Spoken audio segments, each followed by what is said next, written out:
Let's talk about how to use highway robbery to supersize your business. Sharon Horne-Ellstrom here, and our idiom today is highway robbery. You're probably thinking, like I was, well, how the heck could you use highway robbery in a good way or to supersize your business?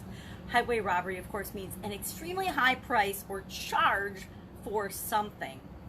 Now, early in the 16th century, in William Shakespeare's time, highway robbery was a real thing. People would be traveling along the open road, and bad guys would have some kind of weapons, and they would actually rob them on the road, and that became known as highway robbery. Literally, people were on the open road and they were being robbed. That was and is the original definition, the origin of highway robbery. Since then, the expression came to mean paying a price that is too high for something, at least a price that the buyer considers too high, and the seller is charging an amount that the buyer feels is way too high. It's exorbitant. It's just outrageous for the thing that they're selling you, the product or the service. Have you ever gone to an event and paid, $11 for a drink, a beverage, or $5 to $9 for a bottle of water? Sometimes that just feels exorbitant, but then you consider the venue, you consider where you're at, you consider that there's only one supplier of water, and with supply and demand, prices go up and down based on the situation that you're in. And if that seemed exorbitant or too high a price to pay, then maybe you go without the water, or you just choose not to participate in those activities where things are really, really expensive in your mind, your estimation. Now here's the rub. Price and cost and value are all interconnected.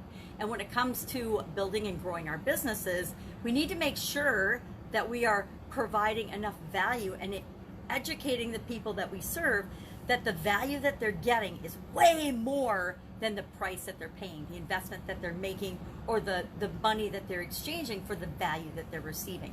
If we don't make that connection for people, guess what? They're not going to buy. They won't become our customers. If people think we charge too much just because we charge too much, they're not going to do business with us. Business is all about an exchange of value. I give you value, you give in terms of products or services or solutions to your problems, and then you give me money in exchange. That's how business works. That's at its basic level. If we don't solve problems and if we don't provide value, if we don't give value, people aren't going to give us money.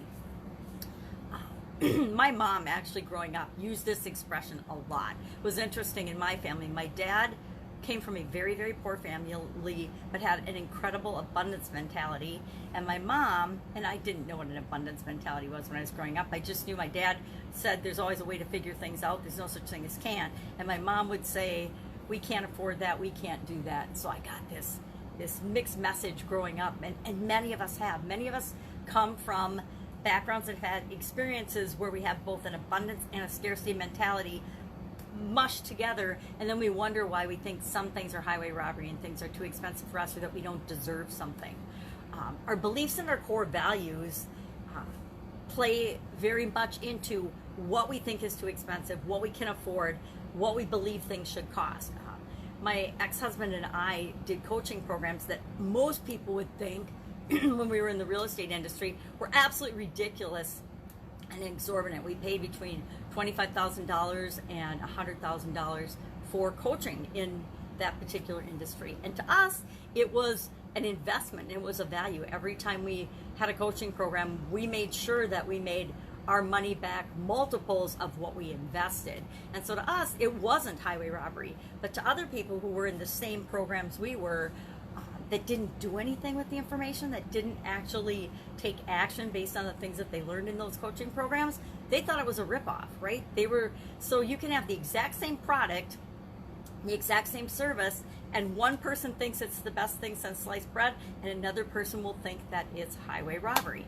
And our job as business owners is to offer our products and services to the people that find it an incredible value, that they don't consider it highway robbery.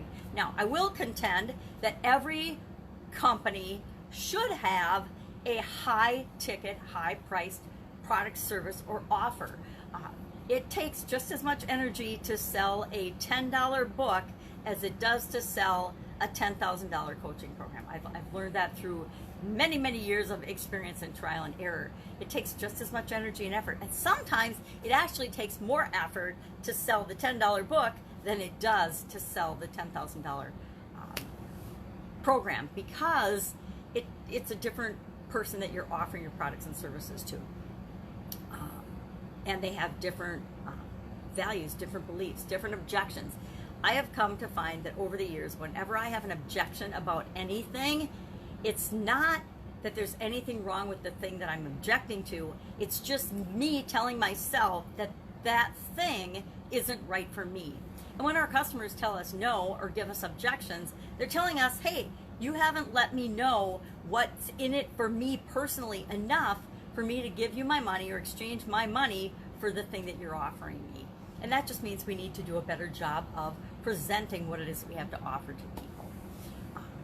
I have found that a lot of times when I'm giving objections, it's because I don't want to hurt somebody's feelings because it's not a priority for me, or it's not the right time for me, or I'm afraid to step out of my comfort zone and do the thing that they're wanting me to do. I'm just not ready for it yet. And that's, again, all about me, not about the product or service, and not about whether it's highway robbery or not. Just like every other thing we define, and especially one of the reasons I love looking at these idioms is it allows me to see things from a different perspective. So you might say, oh, that's highway robbery, but really, is it? Everything and anything in any price range, people are buying to the tune of millions or billions or trillions of dollars. So is it highway robbery, or is it just a cost of things that and a differentiator to decide what is right for us and what isn't right for us?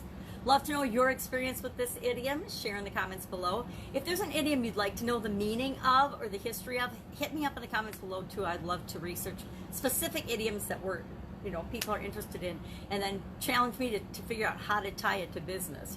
Normally, highway robbery has anything to do with business, but I can gotten to the point where I can almost tie anything into business, any idiom. Go out and have an absolutely amazing day, and I will be with you tomorrow with another interesting idiom. What does it mean? Where does it come from? And how might you use it for your business today? Take care.